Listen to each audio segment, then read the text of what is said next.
என் இனிய உறவுகள் அனைவருக்கும் இனிய காலை வணக்கம். இன்றைக்கி நம்ம பார்க்க போகிறது ஹோட்டல் ஸ்டைலில் இட்லி சாம்பார் தாங்க பண்ணியிருக்கிறோம். சும்மா செம்ம டேஸ்ட்டாக வழக்கம் போல் செஞ்சு அசத்தியிருக்கேங்க. இந்த சாம்பாரை சாதம், சப்பாத்தி, தோசை இதுக்கெல்லாம் வச்சு சாப்பிட்டீங்கன்னா ரொம்பவே டேஸ்ட்டாக இருக்குங்க. இன்றைக்கி பிறந்த நாள் மட்டும் திருமண நாள் கொண்டாடுற எல்லாருக்குமே என்னுடைய வாழ்த்துக்கள். இப்போ வாங்க நம்ம ரெசிபி எப்படி பண்ணலான்னு பார்த்துடலாமா? இந்த கிளாஸுக்கு 3/4 கப்பு பாசிப்பருப்பு எடுத்துருக்கேங்க. இப்போ இதை குக்கருக்கு மாற்றிக்கலாம். அதே கிளாஸ்லேயும் ஒரு 1/4 கப்புக்கு துவரம்பருப்பு எடுத்துருக்கிறேன். இப்போ இதையுமே மாற்றிக்கலாம். மாற்றிட்டு தண்ணி ஊற்றி இந்த பாசிப்பருப்பையும் துவரம்பருப்பையும் நல்லா 2-3 தடவை நல்லா கழுவி எடுத்துக்கலாங்க. பாருங்கள், பாசிப்பருப்பு துவரம்பருப்பையும் நல்லா கழுவி எடுத்துக்கிட்டாச்சு. இது கூடவே கொஞ்சமாக சின்ன வெங்காயத்தை நல்லா உரித்து வச்சுருக்கிறேன். இப்போ இதை சேர்த்துக்கலாம். இந்த சாம்பாருக்கு நம்ம சின்ன வெங்காயம் தாங்க சேர்க்கணும், அப்போ தான் நல்லா டேஸ்ட்டாக இருக்கும். இப்போ 3 தக்காளி பழத்தை நல்லா இந்த மாதிரி நீல வாக்கில் கட் பண்ணி வச்சுருக்கிறேன். இப்போ இந்த தக்காளி பழத்தை சேர்த்துக்கலாம். ஒரே ஒரு முருங்கைக்காய் மட்டும் நான் கட் பண்ணி வச்சுருக்கேங்க. அந்த முருங்கைக்காவையும் சேர்த்துக்கலாங்க. இப்போ நம்ம பருப்பு எடுத்தோம் பார்த்திங்களா, அந்த கிளாஸுக்கு 3.5 கிளாஸ் தண்ணி சேர்த்துக்கிறேங்க. சேர்த்துட்டு ஒரு 1/2 ஸ்பூனுக்கு மஞ்சள்தூள் சேர்த்துக்கலாம். தேவையான அளவு உப்பு சேர்த்துக்கலாம். அடுத்து இதில் பெருங்காயம் சேர்த்துக்கலாங்க. பாருங்கள், நான் 3 துண்டு பெருங்காயத்தை சேர்த்துக்கிறேன். இந்த மாதிரி கட்டி பெருங்காயம் சேர்க்கும் போது ரொம்ப டேஸ்ட்டாக இருக்கும். இப்போ 1 ஸ்பூன் எண்ணெய் விட்டுக்கலாங்க. இப்போ மூடி வச்சு ஒரு விசில் மட்டும் விட்டுடலாங்க. பாருங்கள், ஒரு விசில் விட்ட அப்புறம் நம்ம பார்க்கலாம். இப்போ நான் இட்லி ஊற்றி வச்சுக்கிறேங்க. ஒரு விசில் அடிக்க முடியும், நம்மளுக்கு இட்லியுமே நல்லா வெந்து வந்துடும். சூப்பராக சுட சுட சாப்பிட்லாம். இப்போ பார்த்துடலாங்க. ஒரு விசில் அடிச்சிருச்சு. பாருங்கள், சூப்பராக நம்மளுக்கு வெந்து வந்துருச்சு.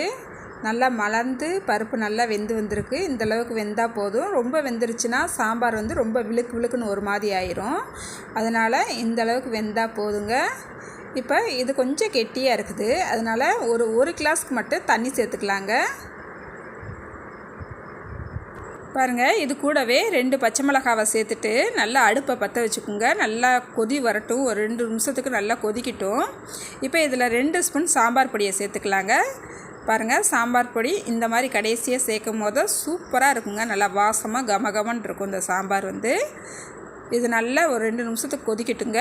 இப்போ 2 நிமிஷம் நல்லா கொதிச்சிச்சு. கொஞ்சமாக மல்லிச்செடி மேலே தூவி விட்டுக்கலாம்.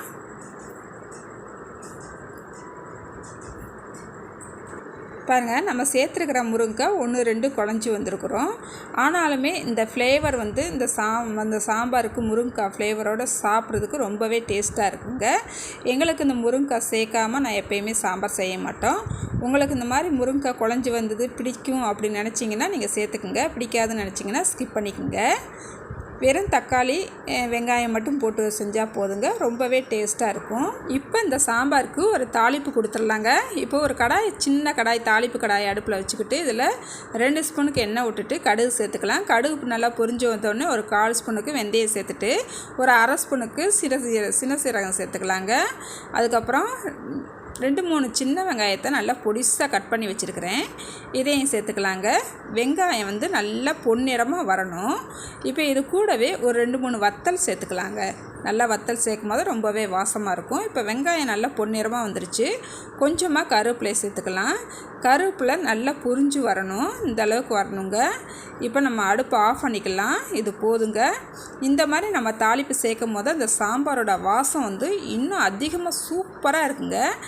பாருங்கள், இதில் சேர்த்தோடனே சுருன்னு ஒரு சவுண்டு வரும் பாருங்கள். அந்த சவுண்டு இந்த கண்டிப்பாக இருக்கணுங்க. நல்லா சுட சுட தான் சேர்க்கணும். மிஸ் பண்ணாமல் இது போல் சாம்பார் நீங்கள் செஞ்சு பாருங்கள். ரொம்பவே டேஸ்ட்டாக இருக்குங்க. அப்புறம் நீங்கள் அடிக்கடி சாம்பார், இட்லி, தோசைக்கு, பூரிக்கு மற்ற எல்லாத்துக்குமே இது மாதிரி தான் செஞ்சு சாப்பிடுவீங்க. அவ்வளோ டேஸ்ட்டாக இருக்குங்க. சொல்கிறதுக்கு வாய்ப்பே இல்லைங்க. அந்தளவுக்கு டேஸ்ட்டு செம்மையாக இருக்கும். லாஸ்ட்டாக இதில் 1 ஸ்பூன் மட்டும் நெய் விட்டுக்கலாங்க. இந்த மாதிரி நெய் சேர்க்கும் போது நல்லா இன்னும் ஃப்ளேவர்ஃபுல்லாக இருக்குங்க.